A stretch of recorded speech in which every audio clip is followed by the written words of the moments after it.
Bismillahirrahmanirrahim. Të nderuar besimtar musliman, të dashur qytetar, sot jemi në ditën e fundit të një muaji adhurimi, mëshire, faljeje e solidariteti. Nesër kemi festën e Fitër Bajramit. Kam nderin dhe kënaqësinë t'ju përcjell urimet më të sinqerta me rastin e kësaj feste të bukur. Ramazani ishte një udhtim shpirtëror i përkushtimit, sakrificës dhe afrimit me Zotin.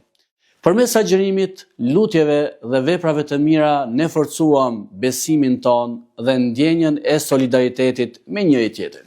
Fitër Bajrami është festa që na kujton vlerat më të larta njerëzore, mëshirën, dashurinë, faljen dhe ndihmën ndaj atyre që kanë nevojë. Le të jetë kjo ditë një moment gëzimi, bashkimi dhe mirësie për çdo familje shqiptare. Në emër të komunitetit musliman të Shqipërisë, ju uroj nga zemra gëzuar Fitër Bajramin. Zoti e pranoft agjërimin dhe lutjet tuaja dhe ju dhënë paqe, shëndet dhe begati në familjet tuaja.